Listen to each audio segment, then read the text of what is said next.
Hi there, welcome to a very special edition of Maryland and Company. Big election year. Shelbyville and Bedford County has lots of things on the ticket, as you'll see as you enter the polls, whether it be early voting set for April 14th for 2 weeks or the day itself on May 4th, 2010. We have with us the very wonderful David Stemper, running for the Bedford County Circuit Court Clerk, and he joins us on Maryland and Company. Welcome, sir. Hi, thank you for having me. Thank you for your time and efforts to get over here and talk about you and this very big position in our wonderful and beautiful courthouse. Now, it's a big thing, and this is a very, very busy office. General Sessions, Juvenile, Circuit Court. It takes a true individual to get into this position, to run this office sufficiently and adequately. Why did you decide to actually run for this particular office? Well, I decided to run during a moment in my life where I needed to file a piece of paper, and when I arrived up at the clerk's office, I was told that I needed a lawyer for that, and it was just a simple small claims court type of procedure, and that kind of had me taken back. So I really, since I do have the education, I knew exactly what needed to be done. I just needed certain paperwork. I really felt like, the person who would not know what to do would be really lost in that manner, and that just, it angered me. So I decided that I could probably do a better job. Now, you obviously have watched this particular office and things that go on there. When I mention the juvenile, general sessions circuit, what do all of these things mean? These are different dockets and different cases and different individuals for each of these courts. That's correct. In the juvenile, pretty much all the records are private, so no matter can be discussed regarding it for the safety of the child and their parents. When it comes to general sessions, criminal and civil cases, all those are public record. Anything can be said about those, and as long as it's truth, it's actually a matter of fact, then that can be reported. What really worries me about it is during some of these juvenile cases where there's a little motion involved in it, the security courthouse is a great manner, and that's really where I really want to concentrate on, is getting some security in that courthouse. Okay, because we are one of, I don't know how many, that lack security. There's only 2 counties in this entire state that do not have any security whatsoever. No metal detectors, no cameras, nothing. And I'm going to change that. I'm definitely going to have the security, the metal detectors, locked doors.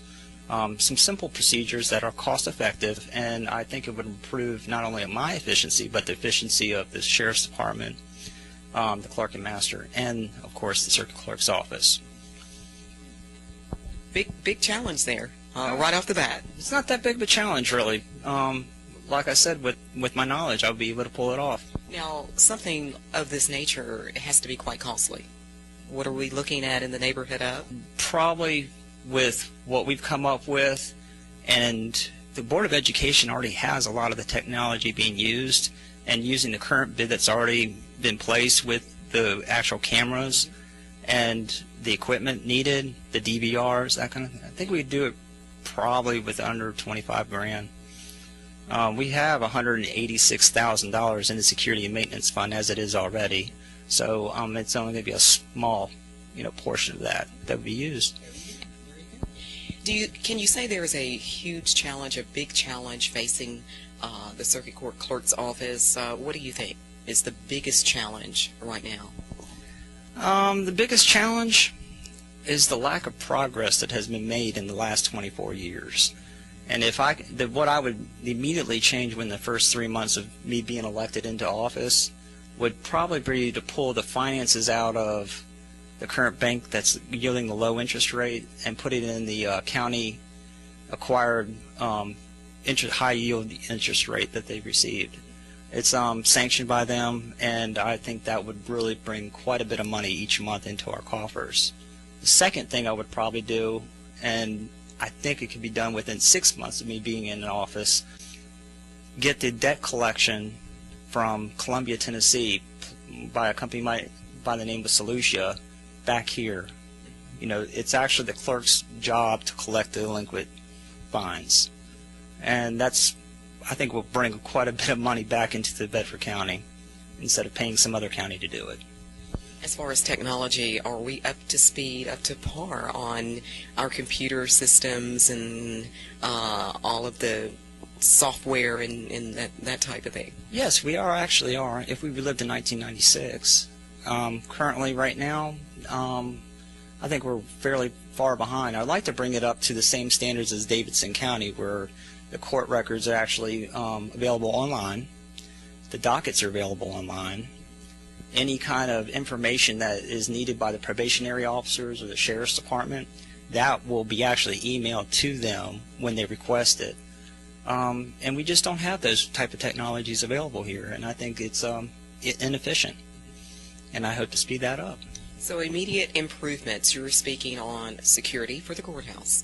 Correct. Computer systems, software for the clerk's office. Correct. Any other improvements immediately? I think the current staff that's there is doing fairly well. I think with the state audit findings that they found, the only thing that they really they lacked in is cross-training.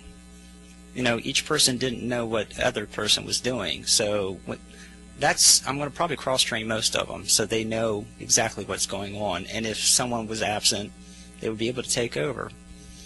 That's the biggest thing that I think that we're really looking forward. Your qualifications, you feel you are qualified for this position. Why? Plenty of experience in using computers to run office efficiently. I have plenty of employment experience with the government, one's being with the Food and Drug Administration. I was there for 6 years.